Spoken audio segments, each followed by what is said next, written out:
Well, it's Monday morning. Welcome to Canada, the Great Unfolding, Rob Boyle.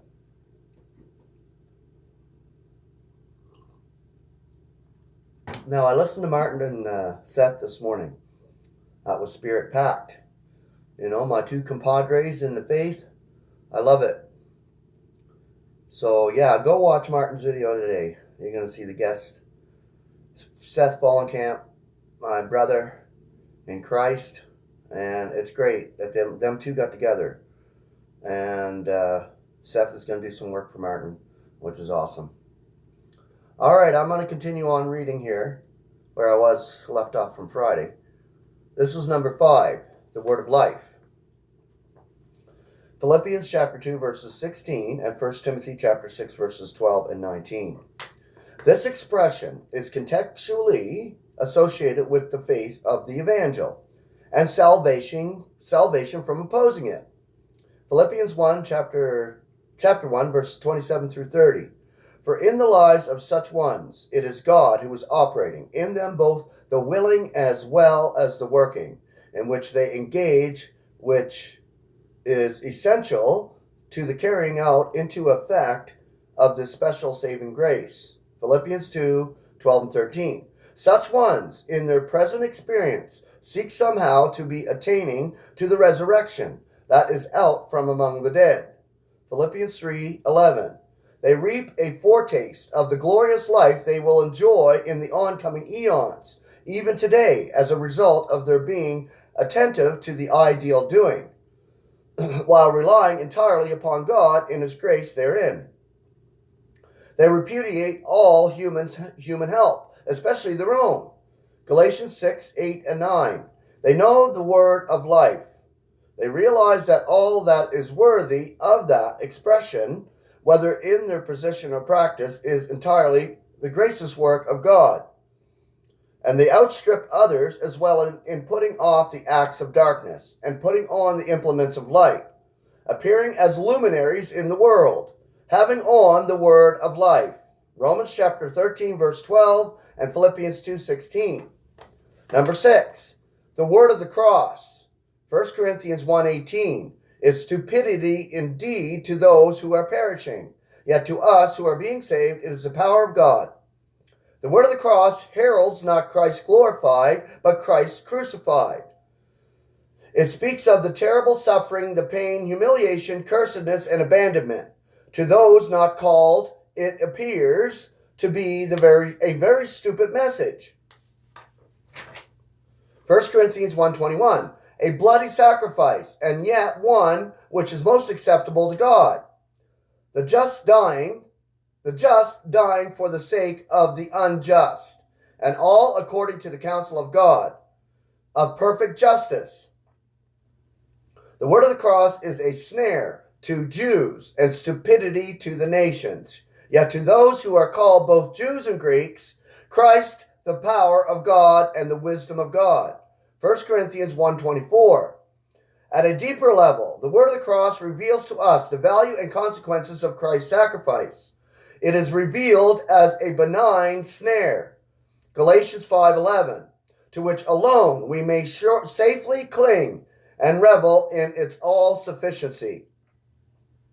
However, many who gladly receive the word of the cross with respect to the terrible event itself and its sacrificial nature on their behalf become enemies of the cross nonetheless. Philippians 3:18. For they insist on adding something of their own to its saving power, insisting that Christ's work alone is insufficient to ensure their salvation. Though a few of them may succeed in doing so modestly, they all boast in their own flesh, the supposed part which they fancy they had in the whole matter.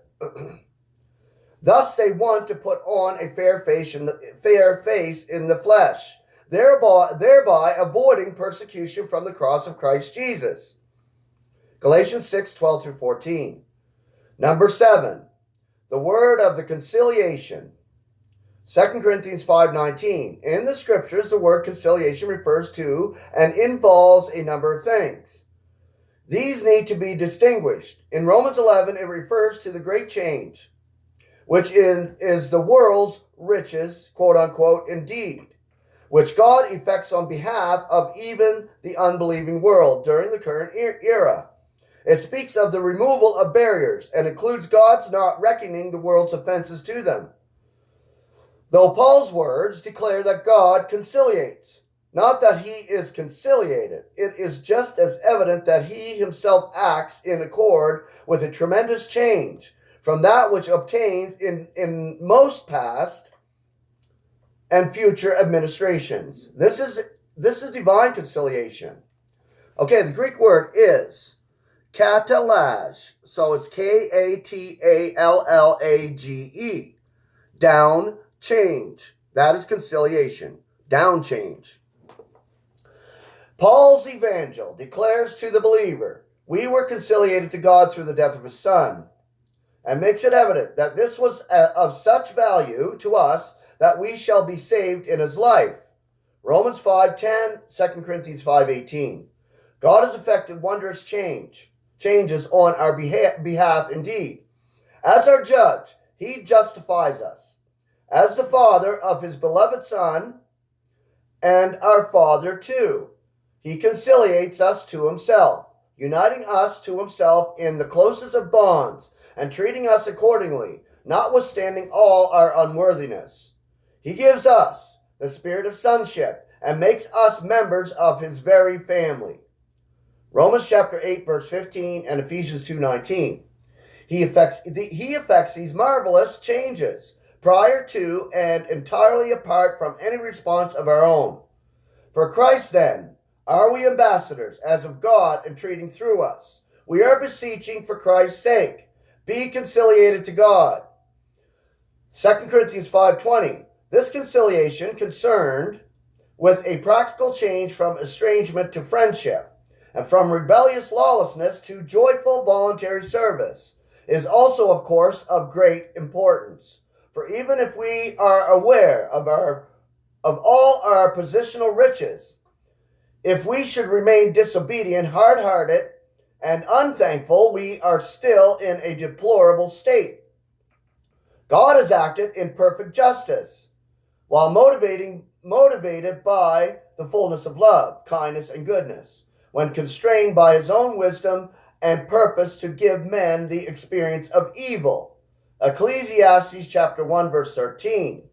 Consequently, he certainly has no need to apologize to us or beg our forgiveness for doing. The cross is not an apology. It is a propitiatory shelter. Romans 3:25. However, we offend him greatly in all of our practical estrangement, as manifested in our conceited criticism and unbelief as to his ways. Ingratitude, pride, self-righteousness, and repudiation of divine grace are all the hallmarks of immaturity. They manifest a great need to heed the entreaty, be conciliated to God. 2 Corinthians chapter 5, verse 20. The purpose of instruction.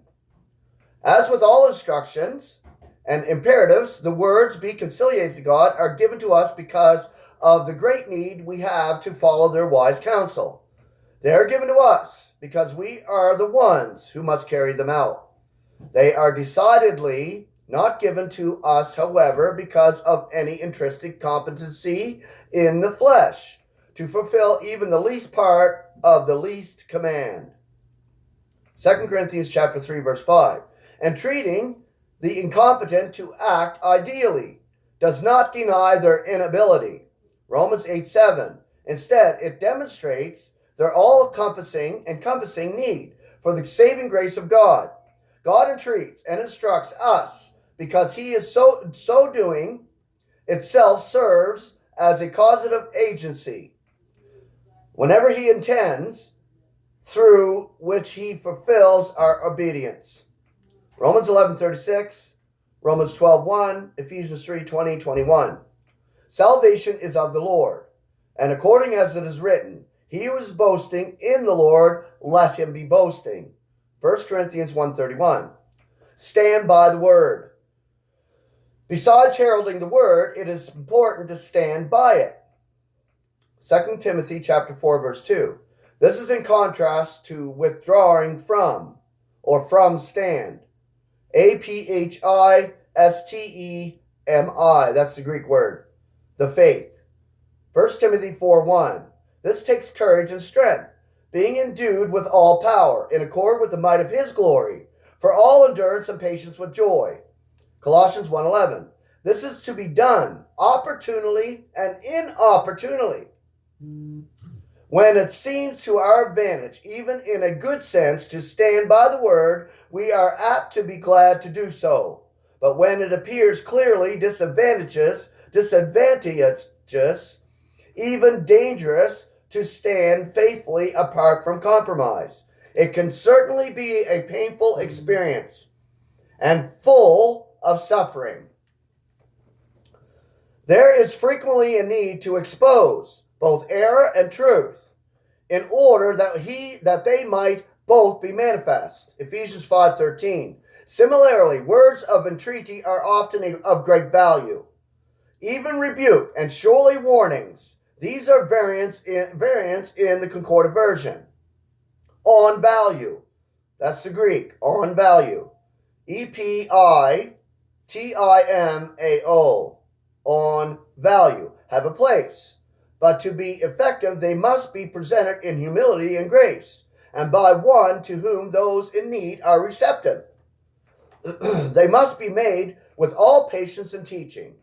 Patience is appreciated and helpful. Impatience is unwelcome and debilitating. A resolve to teach, so that learning may occur, if ever a need for all who would herald and stand by the word.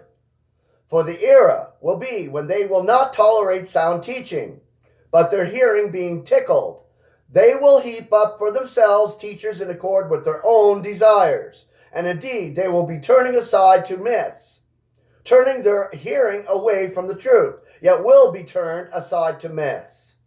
2 Timothy chapter 4, verses 3 and 4. Sound teaching is not only largely unrecognized and unappreciated, it is not even tolerated. The sundry notions which tickle, please, gratify, or delight men's hearing result in an accumulative plenitude of teachers who teach a potpourri of myths. It's stenchy. It's not even potpourri. It stinks. It's myths.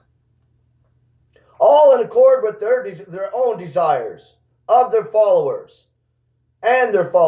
who turning their hearing away from the truth. These myths may well be popularly received as fundamental or evangelical. However, and so one should not expect to find many who realize their true nature. Paul insists that all these things will be, so let us not imagine that they need not be, or that no one in particular need be involved in them. Yet God may be pleased to save us from such darkness and confusion. If so, this will never occur fantastically, much less by chance, but by his grace, through our attentiveness and faithfulness to his word. Therefore we rejoice in Paul's entreaty. Herald the word. I love it. Herald the word. Stand by it. Opportunely, inopportunely. Give it out, no matter what. You're given an opportunity by God, because somebody's going to come up to you, and that's God bringing them to you to herald the word. We herald on the YouTube channels. Like I got this channel, many other brethren got channels, and yes, we're heralding the word. We're standing by the truth. We have that foundation of Christ's death, entombment, and rousing. So that's what we are heralding from. That foundation. And this is why we do what we do. The service in the Lord, it is God's glory alone. Not our glory, but God's glory. And it is to his glory. All that we do, say, think, act, everything, it's to his glory. And whatever's no good and burnt up at the dais, that was not necessary, only as a remedial thing. a background, a dark background to illuminate God's glory. So nothing that we do can change anything. But God's message through us and standing by the truth and heralding the word, this is God's alone. Simple as that. Through the faith of Jesus Christ. Through the faith of Jesus Christ, we herald the word. I love you all. Have a wonderful Monday.